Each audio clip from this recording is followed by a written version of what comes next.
What's up, everybody? What do you got there, Dan? I've got a delicious Gatorade. That's which flavor is it? It's the red, the best. By the way, I'm Dan. This is Kyle. This is Toronto Sports Rush Live. Red flavored anything is always the far superior, and that includes cherry flavored anything, the go to flavor of any product that is flavored. I don't think I've ever disagreed with you more on a subject. I'm Oh, a don't tell grape me you're a guy. blue raspberry guy. No, the blue is the worst. Blue is Okay, the good. worst. Thank you. Thank you. But I like the classics. I like grape and orange. Okay, I'm fine with that. Okay. So I'm all for that, but I have a real I don't use the word hate because as my mom always taught me, hate is a strong word. I have a real dislike for blue raspberry because it is a mm, 100% not real flavor. I know the cherry flavors are very artificial, but at least cherry is a flavor that's found in life. right. Yes, an orange and grape and Baja Blast. What a Thursday night it was. We had Thursday night football. Kyle, it's been ingrained in my brain. Thursday night games are always going to stink. They're going to be 10-7, but we had the Bills, so we knew there'd be points being scored. Our producer, the long suffering producer, Tim, thought it was a trap game. It was no trap game. The Bills beat the Dolphins, did not cover the spread, but they hit the over. They did, and I agree with Tim. Tim and I discussed this earlier this week to a point. 12 points is a lot to give a team. Like it was 12 points on Bet Rivers. I won a parlay last night on Bet Rivers. I moved that down to 6.5, added 44.5 points over, hit that one. It was pretty nice.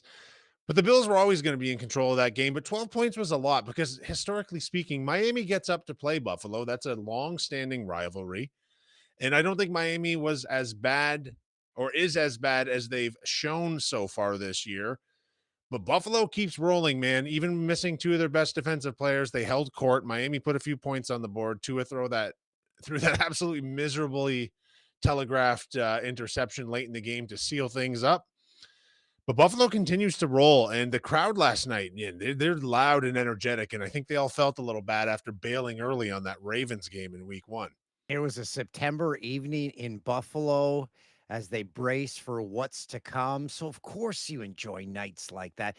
Probably felt like a on a Thursday night. You're like it gives you the feel of like a high school football game.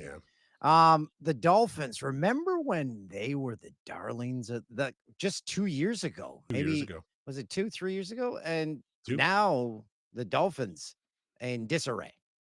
Tyreek Hill had just arrived. They had the fastest offense we maybe ever had seen in the NFL. I hate to say it too, was unconcussed. And that's, I mean, it's, I'm not mocking him. That seems to have affected his ability to read plays and to make snap decisions. And they are just absolutely, their coach was giving the best clips, Oh, the he was the best best, quotes. the coolest guy out there. He really was. And he still is giving those clips, but it's not the same when your team is 0-3 and losing games quite badly. So they are no longer the toast of the NFL. They are a franchise in disarray. You hear all the talk of Tyreek Hill being shipped back to Kansas City, who, I'm sure we'll get into this with our guest, Todd Fuhrman, later in the show today. Kansas City could probably use help from someone like Tyreek Hill.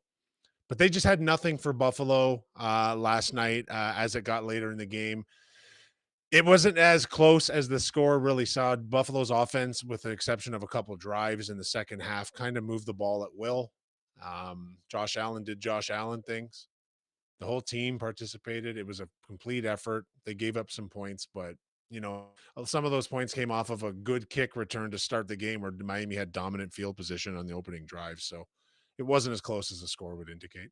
And the Bills' schedule is looking like they could be a 6-0 team before they hit their bye in week 7 as they have the Saints next weekend, then the Patriots, and then they have the Falcons in a Monday nighter in week 6.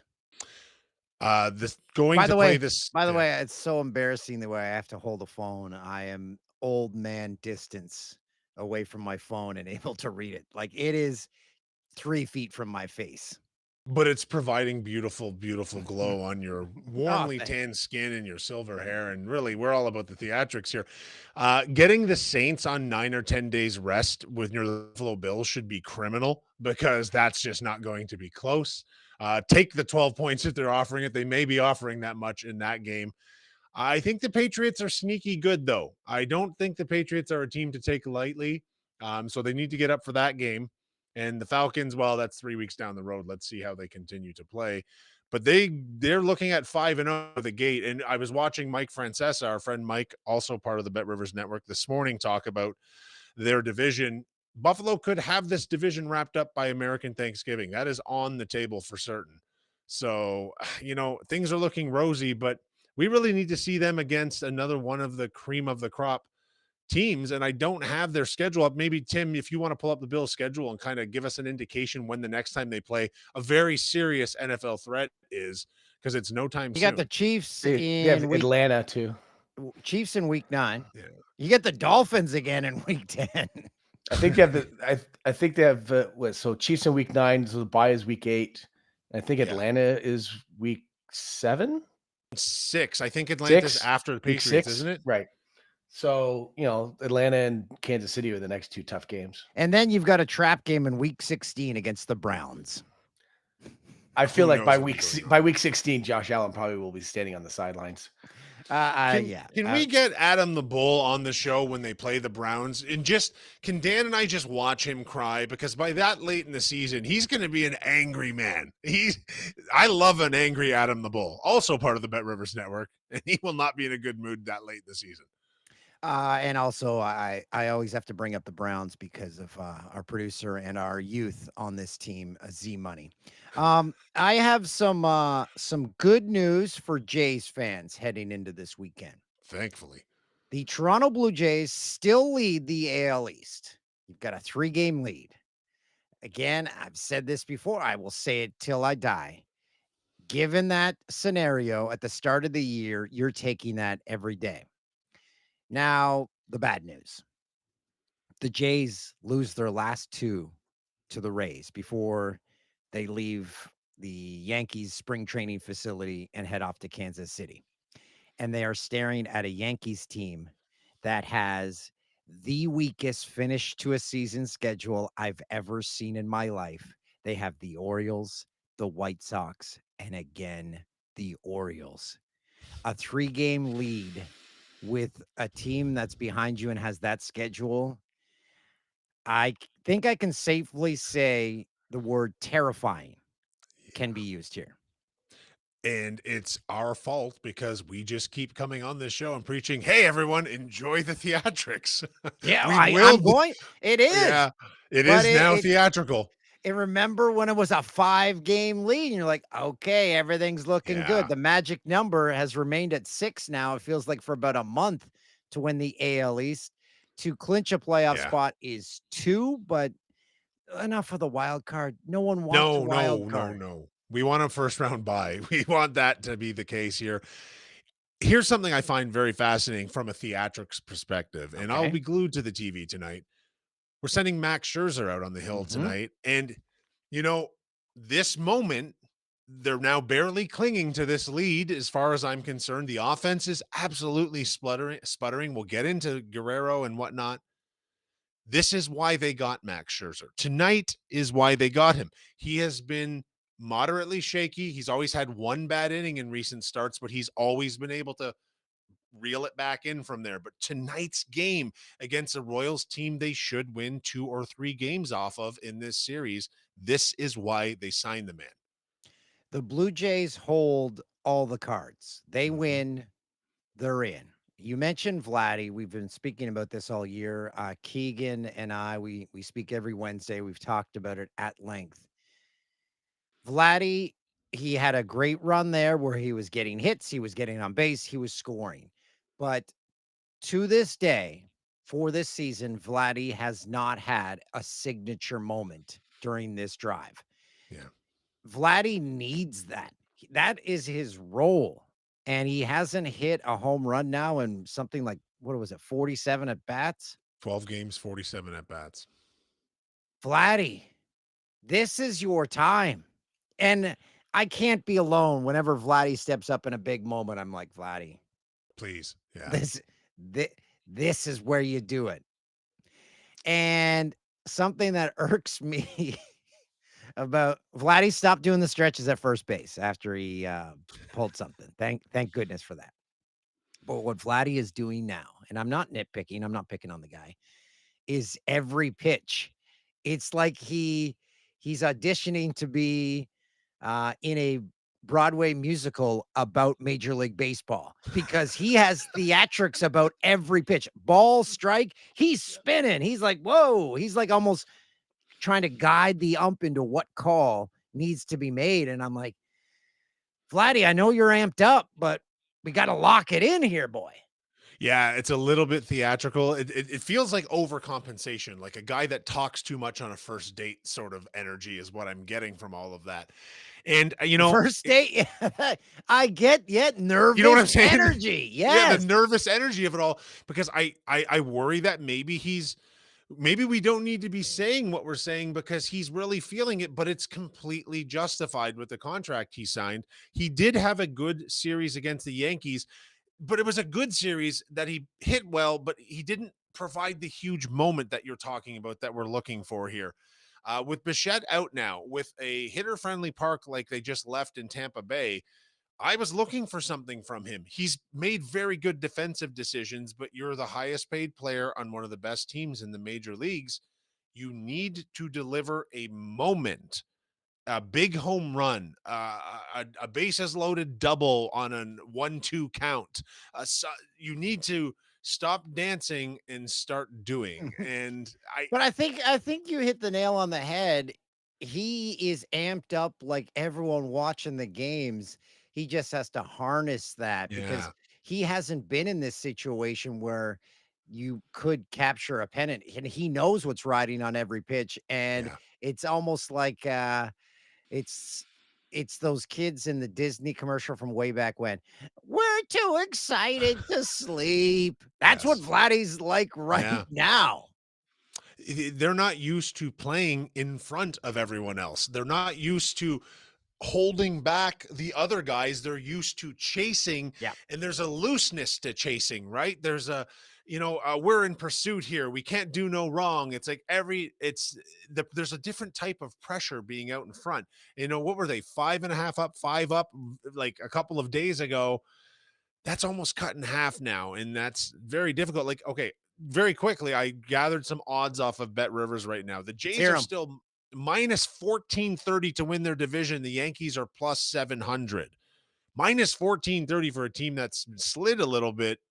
They're not, they're only 3 up, and that Yankee schedule is real peachy. In the AL, the Jays are still the favorite to emerge, plus 300. Detroit plus 350. The Yankees plus 400. Very tight there. The World Series, the Dodgers are the favorite. They have been Yes. so terrible. They're plus 380. The Jays are behind the Phillies and I think Milwaukee at plus 800. Okay, so they can play the underdog role there. Maybe that's what they That's right. need. So now these guys all know these numbers. They know they're favored to win the AL right now. Do you think that's factoring into Guerrero's recent performance? Like, No, I think, like you said, it's just they haven't been there. They haven't ever led, and hmm, it's something that they're still trying to figure out. How do we deal with this? And that's where a guy like Max Scherzer comes in and says, yeah, "Guys, let's act like we've been here before, and let's bring it home." So Max Scherzer maybe is the perfect guy uh, in this game against the Royals tonight. would The perfect guy for the Edmonton Oilers is Connor McDavid. We all know this, and it's very rare that Connor McDavid says anything that garners attention. But Connor McDavid, if you've been watching him over the last 2 years, he is finding his identity, he's finding his voice, and he used that this week when he talked about contract talks with the Edmonton Oilers. We have some quotes. I don't have them because I won't be able to read them. Maybe you can read the quotes that he I told, have it. Elliot Friedman and Kyle on the, 32 Thoughts, podcast.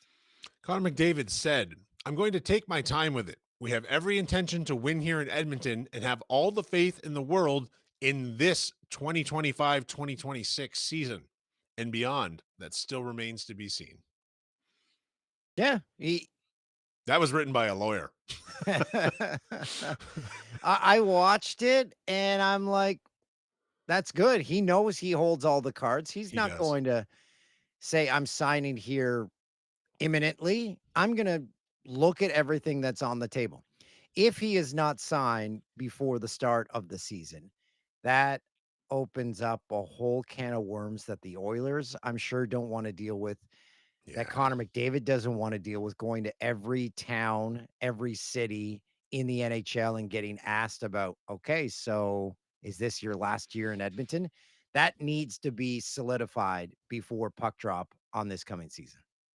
I I don't love contract speculation, but we're talking about hockey Jesus here, and it's completely appropriate to do this. You know, what you just said, you've absolutely nailed it on the head. He is going to be fantasy dealt to every team in a major market, to every team in a small market with cap space, to every team that he would fit in for with. And that is every single team in the NHL because he makes Yeah, but every let's be team. honest. Let's Yeah, be he's not honest. going just anywhere. No. LA, New Yeah, New York, York. Toronto. Those are the only places he's looking at, in my mind, where he is a guy who sees his potential and he wants a major market, because Yeah. what he will make in a major market as opposed to what he's making it's not like he's doing Mm. local ads in Edmonton only. He is getting Or the national Edmonton Ford. deals, Yeah. Yeah. but the exposure he will get in those other markets is night and day from what he gets in Edmonton. And plus the time change, if you come to an Eastern time zone, you have a lot more eyeballs, because during the regular season, half of the country's asleep when the puck drops on an Oilers game. I that's to me why I think he would not necessarily go out west to Los Angeles. Well, and plus, you Yeah, open up yeah, we don't even say it. it's Don't the even. whole Gretzky thing all over again, and then Yeah. you give generational trauma to a new batch of Oilers fans. It's I don't even want to think about that because I remember literally I was on vacation with my family. I think we were in Virginia Beach when we found out about Gretzky the first time this happened to the city of Edmonton, the province of Alberta, and the country of Canada. He will make more money in endorsements in a major market than he will make with his contract. The contract will become almost an afterthought at that point. The amount of money he could make in Toronto or New York would be crazy. Another factor to think of here too, he's only going to step onto a team that is as good as Edmonton and has a chance to win now. He is not interested in spending 3 or 4 more years building a team into a contender. At least I'm speculating on his behalf, but come on. Like they've been at right there for the last couple of years. He's not stepping back from that. So Toronto would be an excellent fit. Whether that works with a cap and whatnot is another question. Deep down, I see Connor McDavid as a pure and simple legacy guy, where he has in his mind, it looks like it doesn't look like, it will be the case of, if they don't win a cup when he's in Edmonton, he didn't do what he set out to do. And I think he is so focused on that team and providing that to that franchise and that fan base that he will not leave there until that mission has been accomplished. That is what I feel Hmm. that Connor McDavid is swirling through his head right now, because he's got a lot of outside pressures, but he Yeah. himself feels, I got to finish what I started. Yeah, that could very well be the case. I'm not 100. So I guess what we're asking now is, does a modern player still have those types of feelings? All right. Is that even programmed into guys now the same way? Hockey, I still think the guy. On that level of McDavid, he looks just to his right and sees Sidney Crosby, and he says, that guy's staying his entire career there. So if he's Yeah. doing it the way Crosby is seen by his peers, by fans, by everyone in the game of hockey, Connor McDavid wants to be seen that way too. Yes, we already see him that way because of his skill, but because of his dedication to one team and the thought of playing that your entire career for that one team, I think that that legacy component is there with the elite players like the Crosbys, Ovechkins, McDavids. I think what will be very telling is how quickly this gets wrapped up. I think it's a very bad omen for them to go into the season with this hanging over their head. I think every day that passes increases the likelihood that he leaves.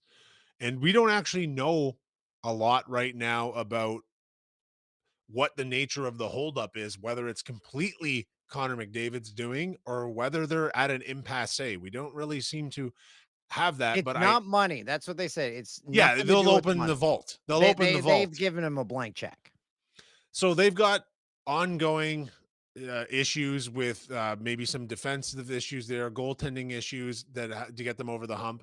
My guess is he would like to be the guy that brings them their next cup in Edmonton. It's actually very similar to the situation in Pittsburgh, isn't it? A relatively small market team by other city standards, but a team steeped in rich legacy. Obviously, Crosby coming in on the heels of Mario Lemieux, McDavid coming in on the heels of Wayne Gretzky. The parallels here are uncanny, and what he means to a city, a nation, a sport. It's going to be very, very interesting to see if they can get this deal done. But it's probably about who they can surround him with. If they sign or somehow find an A-list goaltender, I think it changes everything because they don't have one. Todd Fuhrman joins us. Todd, does Connor McDavid see himself as a Crosby, as an Ovechkin, a legacy guy, and decide I am staying in Edmonton because that's what those guys did. I'm finishing what I started, and I'm going to play my entire career for this one team. You know what? It's going to be a question that, of course, the entire hockey world has all of their attention focused on. And you'd like to think that Connor McDavid was cut from the same cloth more so than kind of taking the LeBron James way out and looking to join a super team, although it would be pretty entertaining if he took a league minimum to go play for the Florida Panthers and win a cup. Or he has a just thing, out The of principle. Decision. He hosts a thing called The Decision. Oh, God. Julie, I don't know if a hockey player could ever host something called The Decision there. Mm-hmm. I mean, it's all the we. It's not I. It's just not part of the hockey player's DNA. But look, even as a Golden Knights fan, I'd still love to see Connor finish out his career in Edmonton, sign that long-term deal. But he's got to get a commitment from that front office. And you look at what the Oilers did, or I guess I should say didn't do this offseason. Hard to sell 97 on the idea that this roster is better now than what it was when they came up short for the second straight year against the Florida Panthers. They haven't addressed the 800-pound gorilla in the room in terms of goaltending that you guys alluded to. And I just try and find where this team is better. And I feel like it's nothing but fool's gold if I'm going to say the Oilers are better constructed right now going into the season than they were a year ago. Now that I mentioned The Decision, that seemed like a lifetime ago, but if you did something like that now, you would have the focus of everyone in sports. The amount of eyeballs that would be on social media, on watching on TV would dwarf the numbers that were watching LeBron's Decision. I mean, it's the best way to potentially launch a YouTube channel. So, look, you guys are the ones with the much deeper Rolodex than I have. I feel like you should be on the phone with Connor McDavid's people already. And, you know, if that's the way he elects to go, make sure you have the inside track. But I did joke about it's not being in the hockey player's DNA. I guess the closest thing that we've kind of had to the decision is, you know, when we had to wait for Gavin McKenna to decide where he was going to go, taking his talents, you know, from major junior into the NCAA ranks before he fully committed to Penn State. So maybe the next generation wants to embrace a little bit of I over we in the NHL culture instead. Just no Mr. Beast involved, okay? No Mr. Beast. And leave Jason Statham out of it too. Look, let's be honest here, Kyle. Dan is waiting for the day that a player commits through launching himself out of a giant cannon into a major body of water, Yeah, whether that's it be right. the Atlantic Ocean, whether it be one of the Great Lakes. Lake Ontario. Yeah, we can see 3 targets set up, and we're going to see an 18-year-old launch himself into a body of water with Mr. Beast there, taking full advantage of that potentially viral moment. I'd watch. Todd, I want to transition from talking about the best player of the hockey scene in a long time to a topic we were on earlier this year and get your opinion on something. Is Josh Allen the best player in the NFL right now? Man, he is incredible, and he is an awful lot of fun to watch. Just his improvisational skills out there. You see a little bit of that backyard football and the early touchdown pass to the third string tight end for the Bills last night in a 31-21 win against the Dolphins. The one thing for me that's a little bit troubling, and I'm going to blame Joe Brady and Sean McDermott as much as anything else. You peel back the curtain on the performance we saw from Josh Allen. They're basically taking a car, to go back to something we discussed a few weeks ago, a car that can go 135 to 150 miles an hour if you let it spread its wings on the highway, and driving it through a school zone. That's what we're seeing with the average depth of target. I mean, this is a check down offense. We're not seeing Josh Allen really release that howitzer like we saw week one against the Baltimore Ravens. And maybe it's by design that they don't want to show everything that they have in their playbook with an extremely soft schedule, which continues that way against the Saints next week. But he is no doubt must-see TV, and pretty incredible the transformation he's gone through coming out of Wyoming as a quarterback who was extremely inaccurate to being one of the best talents that we have at the position in the National Football League.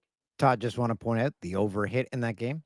And my It question did. to you is, Hold on. Yeah. With a tactically horrific decision being made by Coach McDermott up a touchdown after Matt Prater kicked a football that I think actually landed somewhere in Niagara, because it wasn't anywhere in Buffalo, that missed from 34 yards. Like, what are you doing kicking a field goal there? You either go for it on fourth down and end the game, or you decide to, try and bleed the clock down a little bit further. But kicking a field goal there, knowing that you're at risk of a block or creating a short field for the Dolphins, yes, it put the game over the total, but not a decision long-term that you're hoping a head football coach makes. seems like someone's disgruntled with that game going over. Not disgruntled in the least, actually. I am, however, disgruntled with one of the officiating decisions in the box score. Had a decent position on Devin Achane over his receiving yards, and I'm still convinced that there was a play midway through the second quarter. They called a run that should have been a 10-yard completion. So if you guys have a direct line, Commissioner Goodell's office or the official stats department, I'd appreciate if you could launch an inquiry on my behalf. Todd, we were looking at the Bills schedule leading up to their bye in week 7. There's a chance they could go 6-0 of their schedule before the bye. Which game would scare you the most as a Bills fan? The Atlanta Falcons. I think that's the only real losable game, at least on paper, the way things look now. I mean, this is an Atlanta team that we saw last week on Sunday Night Football that ran the ball with ruthless efficiency behind Bijan Robinson and Tyler Algier. And I think that's still the Bills' weakness. Although you would expect in a couple of weeks that Ed Oliver and potentially Matt Milano are both back in the mix. Atlanta can also attack you through the air with athletic wide receivers and Darnell Mooney and Drake London. And I still think when you look at this Bills roster, the way they're constructed, the offense will be just fine if they stay healthy. But there are a lot of soft spots on that defense that they're going to have to mask and disguise. So I think at least on paper, the Falcons probably the only losable game the way things look right now that the Bills will face before that bye week. Todd, transitioning to another team quickly, and I want to touch on the Sunday night game. The Kansas City Chiefs come in 6-point favorites, but are they in trouble right now? I'm not going to say in trouble, but if we're looking at a panic meter from 1 to 10, I'll say it's probably a 6.5. They're not healthy yet, but there's nobody in the NFL that's going to feel sorry for Kansas City and what they've done over the years. I know the big talking point last year is that Patrick Mahomes and Andy Reid can be the outlier when it comes to winning one-score games, and there wasn't an inevitable regression. Well, we've seen a little bit of regression. The Chiefs have now lost back-to-back one-score games, and it was Travis Kelce dropping what should have been the go-ahead touchdown, inside the 1-yard line last week against Philadelphia. But there aren't much in the way of reinforcements coming. We'll see if Xavier Worthy is good to go this week against the Giants, but still a couple of games they have to navigate through without Rashee Rice. And you look at their upcoming schedule, maybe this is a little bit of a respite, but even if you win this game, you get the Baltimore Ravens at home next week in week 4. And that's one of the pitfalls. When you're a marquee team, especially early on in the season, they can load up the schedule and make you work for absolutely everything. But guys, last year at this point, we were talking about the Ravens being 0-2 through their first 2 weeks as well. Things worked out okay for them. And I have to imagine Mahomes and Andy Reid will figure it out as well. If you're in a survivor pool, I would take either the Bucks over the Jets, or this is the week that I'd take the Packers if you haven't taken them already because they play the Browns. Would one of those teams be your pick? So what's interesting about the Packers, I think the Browns defense has played a little bit better than they're giving credit for. I mean, we saw what they did in the first half, week 1 against Cincinnati Bengals. And last week, they actually clamped down on the Baltimore Ravens. It was more special teams miscues and turnovers that created some short field. So I'm very curious to see how the Browns defense performs against the Packers. I'm actually, Toolsy, going to put the Bucks on upset alert this week against the Jets. Wow. I have some major reservations about their offensive line, down 3 key cogs and 1 primary backup. 2 big-time emotional wins, week 1 against the Atlanta Falcons, where they needed that Young Hoku missed field goal as time expired. Monday Night Football, they needed those heroics from Baker Mayfield. Short week against the Jets, who were absolutely embarrassed by the Buffalo Bills last week. So I think that game can be very close. Maybe the Jets have a chance to win it. I look at the Seahawks, honestly, right around a touchdown favorite. And while I don't love the idea of backing them laying that kind of price tag, look, if we can fade the Saints, while I like what Kellen Moore has done with this team offensively, and they're going to jump up and bite someone, I'm not sure it's this week in one of the more difficult places to play. Big game in Philadelphia this weekend. The Rams are in town. The Eagles are 3.5-point favorites on Bet Rivers right now. The Eagles don't quite look like the team last year. The run game hasn't quite, continued from its historic season last year. I don't know, but I feel like that one might have some upset potential as well. You're exactly right. I mean, from an offensive standpoint, this Eagles team looks like they're stuck in quicksand. I mean, you go back and look at their season opener against the Cowboys. That second half was downright pathetic now that we know what the Cowboys defense has proven to be so far. And last week, it almost felt like they did anything they could not to stretch the field more than 5 and 6 yards or in a cloud of dust. So in comes a Rams team that has some firepower in their own right. But I do worry a little bit about the Rams offensive line in this spot if Philadelphia is able to pin their ears back. And the other crazy part about this, guys, we look at what this number was when these two teams played last year in the playoffs. I mean, Philadelphia closed right around a 6.5 point favorite. I don't think either of these teams are that much different other than the change at offensive coordinator. So no doubt the Rams make a lot of sense as a live underdog at 3.5 or better. But I think you will see some support in the market if this did get down to a flat 3 closer to kickoff. Let's finish with the highest total of the weekend is the Monday Nighter, Lions and Ravens, 53.5. That's a lot of points. Does it hit? I'm not going to bet under in the game, Dan. So that's got to be music to your ears. Okay, I like that. I'm not going to rubber stamp an over here. But the Ravens defensively, dealing with some injuries. No Kyle Van Noy, one of their primary pass rushers. We're going to want to monitor the injury report for the availability of Marlon Humphrey, because if he can't go, it gives Detroit a massive edge in terms of getting the ball to Jameson Williams and Amon-Ra St. Brown in space. And I think Detroit defensively is going to find this a little bit of a jolt to their system for a Ravens offense that has been extremely dynamic. Yes, they struggled last week against the Browns, but I think they can bounce back here. But I think Jameson Williams over receiving yardage and maybe an anytime touchdown could be in the offing in this game. So should be a fun one and clearly the marquee of the weekend. But no, I can't get to going over 53. But rest assured, boys, I'm not going to have an under ticket in my portfolio either. Todd, you're the best. Kyle, you're the best. Let's go have ourselves one hell of a weekend, boys. Let's do it, gents. See ya.